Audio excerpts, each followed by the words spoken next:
नमस्कार। आज हम राजस्थान की जमीन के बनने की कहानी में थोड़ा गहरा उतर रहे हैं। जी। हमारे पास जो सामग्री है वो हमें बताती है कि आज जो राजस्थान हम देखते हैं, मतलब इसके पहाड़, पठार, मैदान, रेगिस्तान, ये सब कैसे करोड़ों सालों की भूवैज्ञानिक उथल पुथल का नतीजा है। बिल्कुल। बहुत लंबी कहानी है ये। हाँ, तो आज का हमारा मिशन है इस भूवैज्ञानिक इतिहास की परतों को खोलना, समझना कि कैसे महाद्वीपों के टूटने जुड़ने, प्राचीन समुद्रों के बनने सूखने, ज्वालामुखी। हाँ, और ज्वालामुखियों के फटने जैसी घटनाओं ने राजस्थान को उसका आज का रूप दिया। ये एक ये मतलब पेंजिया जैसे सुपर कॉन्टिनेंट और तैथिस सागर जैसी विशाल जल राशियों से शुरू करके ये हमें दिखाती है कि कैसे इन वैश्विक प्रक्रियाओं ने राजस्थान की जमीन के अलग अलग हिस्सों को गढ़ा। हम्म, हम देखेंगे कि कैसे दो बिल्कुल अलग स्रोत, एक बहुत पुराना कठोर गोंडवाना लैंड और दूसरा अपेक्षाकृत नया, आप कह सकते हैं नमकीन तैथिस सागर, इनके अवशेषों ने मिलकर इस राज्य की हैरान करने वाली भौगोलिक विविधता पैदा की है। तो चलिए कहानी शुरू करते हैं एकदम शुरुआत से, मतलब बहुत पहले, लगभग 30 करोड़ साल पहले, जब सारी जमीन एक ही जगह इकट्ठी थी, जिसे पैंजिया कहते हैं, हाँ, पेंजिया। और उसे चारों तरफ से घेरे हुए था एक अकेला महासागर पैंथालासा। यहीं से महाद्वीपों के खिसकने की कहानी शुरू होती है ना। हाँ, बिल्कुल। पेंजिया कोई स्थिर चीज नहीं थी।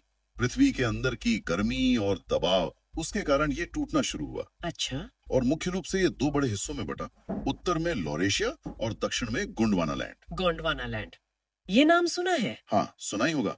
हमारे लिए सबसे महत्वपूर्ण बात यह है कि आज का भारतीय प्रायद्वीप अफ्रीका, दक्षिण अमेरिका, ऑस्ट्रेलिया और अंटार्कटिका के साथ इसी दक्षिणी गोंडवाना लैंड का हिस्सा था। अच्छा। ये याद रखना जरूरी है क्योंकि राजस्थान की नींव का एक बड़ा हिस्सा इसी गोंडवाना लैंड से आया। और इन दोनों विशाल भूभागों, लॉरेशिया और गोंडवाना लैंड के बीच में एक लंबा उथला समुद्र फैल गया, टेथिस सागर। तैथिस सागर। हाँ। स्रोत इसे एक प्राचीन महासागर बताता है। अब सवाल ये उठता है कि इस प्राचीन समुद्र का आज के राजस्थान, खासकर उसके रेगिस्तानी हिस्से से क्या लेना देना हो सकता है। ये थोड़ा मतलब विरोधाभासी लगता है, रेगिस्तान और समुद्र। हाँ, ये विरोधाभास ही तो दिलचस्प है। टेथिस सागर का राजस्थान के भूगोल पर बहुत गहरा और सीधा असर पड़ा है। कैसे? स्रोत बताता है कि पश्चिमी राजस्थान का पूरा इलाका, जो आज हमें थार मरुस्थल के रूप में दिखता है, वो असल में इसी टेथिस सागर के नीचे था। सच में? पूरा रेगिस्तान? हाँ, उसका आधार। जब गोंडवाना लैंड का भारतीय हिस्सा टूटकर उत्तर की ओर खिसकने लगा, तो टेथिस सागर धीरे धीरे सिकुड़ने लगा और पीछे हटने लगा। अच्छा, वो सिकुड़ता गया। और पीछे हटते हुए समुद्र ने अपने तल में जमा करोड़ों सालों की मिट्टी, खाद और समुद्री जीवों के अवशेष, जिन्हें अवसाद कहते हैं, वो वहीं छोड़ दिए। इसी से पश्चिमी राजस्थान का मैदानी आधार बना। अच्छा, तो मतलब रेगिस्तान की जमीन समुद्री मिट्टी से बनी है, उसका बेस। हाँ, उसका आधार समुद्री अवसादों से बना है। और इसका सबसे बड़ा प्रमाण आज वहां मिलने वाले खनिज तेल और प्राकृतिक गैस के भंडार। ओह, हाँ, ये तो सुना है, बाड़मेर वगैरह में। बिल्कुल। ये तेल और गैस उन्हीं लाखों करोड़ों समुद्री जीवों और वनस्पतियों के अवशेष हैं जो टेथिस सागर में दबे और समय के साथ भूगर्भीय गर्मी और दबाव में बदल गए। कमाल है। इसके अलावा पश्चिमी राजस्थान में मिलने वाली खारे पानी की झीलें, जैसे सांभर, डीडवाना, पचपदरा, ये भी उसी प्राचीन समुद्र के बचे हुए निशान माने जाते हैं। अच्छा, जैसे पानी उड़ गया और नमक रह गया। कुछ वैसे ही समझ लीजिए।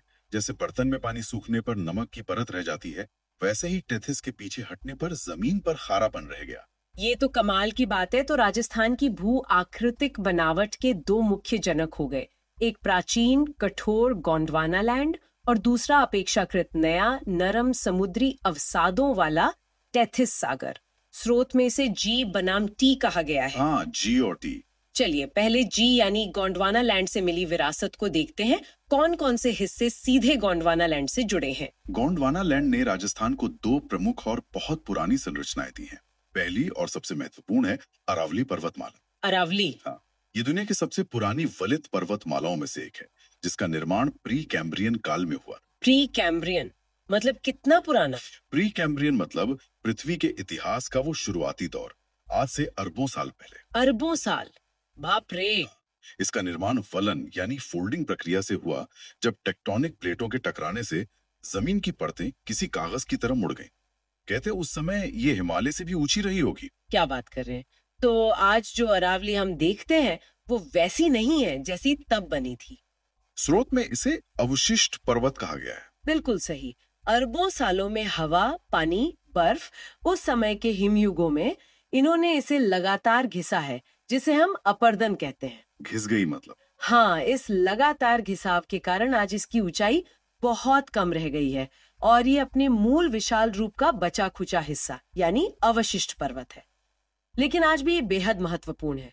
स्रोत इसे राजस्थान की जीवन रेखा भी कहता है। जीवन रेखा? क्यों? शायद इसलिए कि ये राज्य को दो हिस्सों में बांटती है और मॉनसून को भी प्रभावित करती है और पानी के बहाव को भी। हाँ, ये एक महान जल विभाजक है। इसके पूर्व की नदियों का पानी बंगाल की खाड़ी की ओर जाता है और पश्चिम का पानी अरब सागर की ओर या वहीं रेगिस्तान में खो जाता है। ये मॉनसूनी हवाओं के समानांतर है, इसलिए पश्चिमी राजस्थान सूखा रह जाता है। और क्योंकि ये इतनी पुरानी कठोर चट्टानों से बनी है, इसमें धात्विक खनिज मतलब मेटालिक मिनरल्स जैसे तांबा, सीसा, जस्ता वगैरह पाए जाते हैं, जो गोंडवाना लैंड की प्राचीन जमीन की निशानी है। अच्छा, तो अरावली गोंडवाना लैंड की पहली देन हुई। दूसरी कौन सी है? गोंडवाना लैंड का दूसरा महत्वपूर्ण हिस्सा है दक्षिण पूर्वी पठारी प्रदेश, जिसे हम हाड़ौती पठार के नाम से जानते हैं। हाड़ौती? कोटा बूंदी वाला इलाका? हाँ, वही।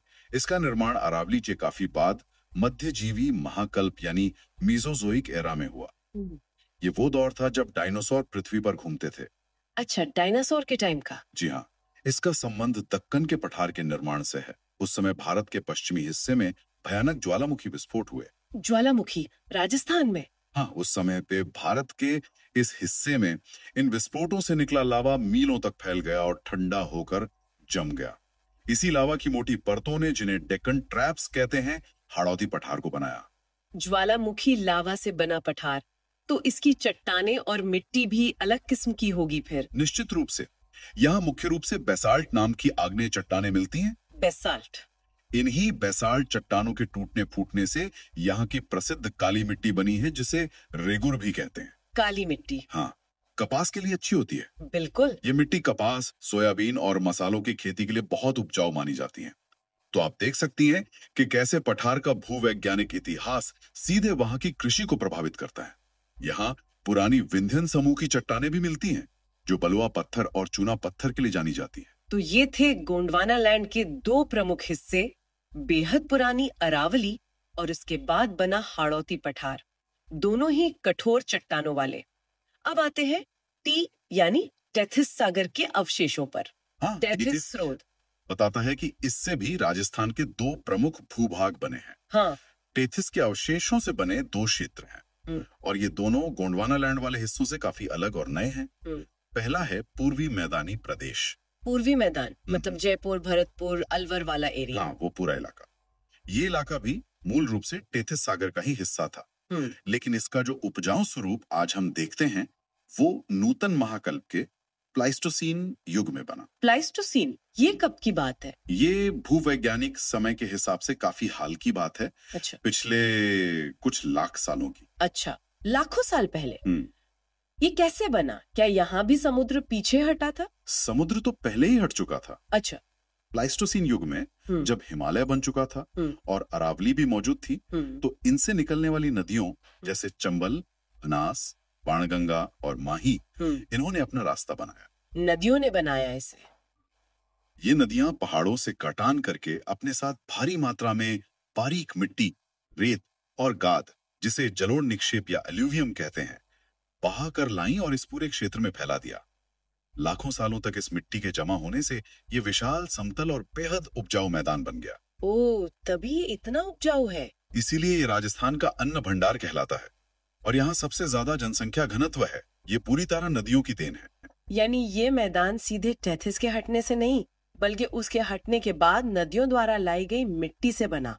और दूसरा अवशेष, वो तो थार मरुस्थली होगा। बिल्कुल। उसके बनने की कहानी क्या है? ये पूर्वी मैदान से इतना अलग क्यों है? दूसरा और सबसे नया हिस्सा है पश्चिमी मरुस्थलीय प्रदेश यानी थार मरुस्थल। ये पूर्वी मैदान से बिल्कुल अलग है। जैसा हमने पहले बात की, इसका आधार तो तैतीस सागर के पीछे हटने से बने समुद्री अवसादों का है। लेकिन वो सिर्फ एक सूखा रेतीला मैदान था।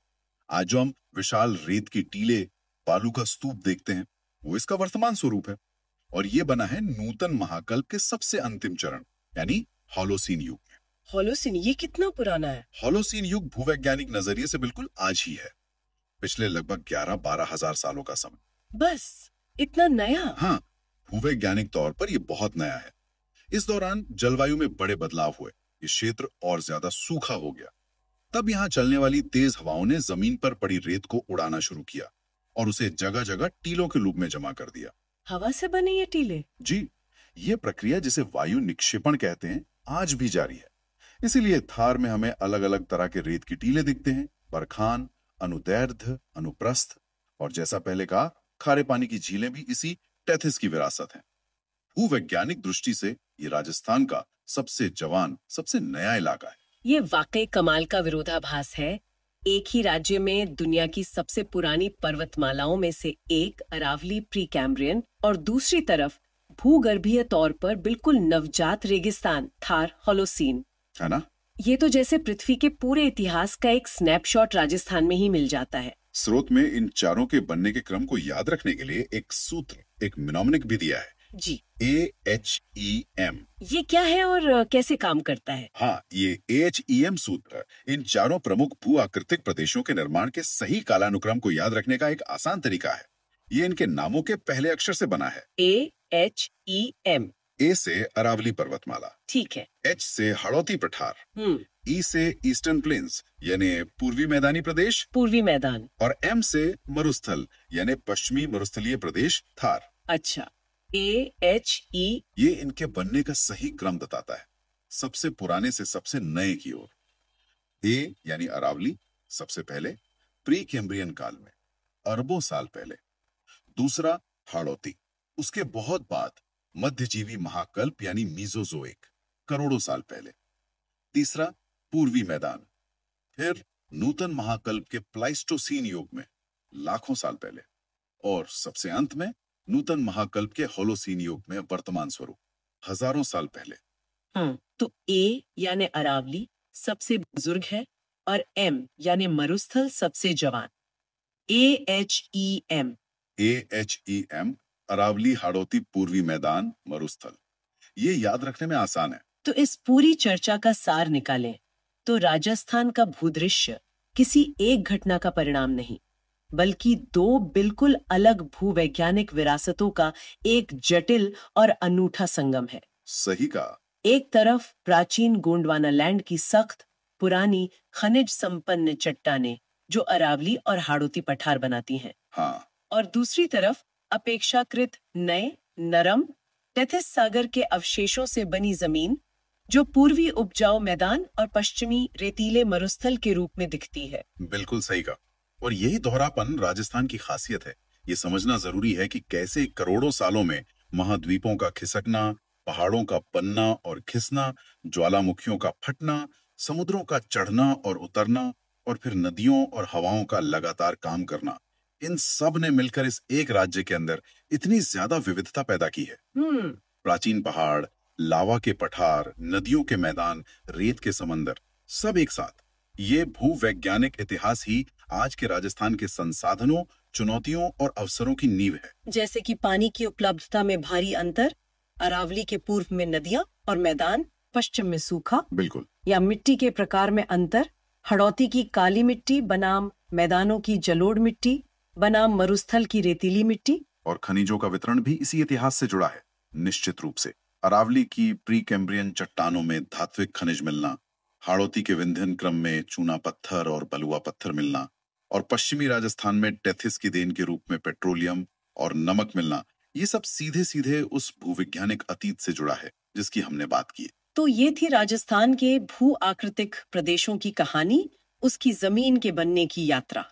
हमने देखा कि कैसे गोंडवाना लैंड और टेथिस सागर के अवशेषों ने मिलकर इसे इतना विविध रूप दिया है। हाँ, ये कहानी हमें याद दिलाती है कि जमीन स्थिर नहीं है, ये लगातार बदलती रहती है, भले ही ये बदलाव हमारी इंसानी जिंदगी के पैमाने पर बहुत धीमे हों। और जाते जाते सोचने के लिए एक सवाल छोड़ जाते हैं।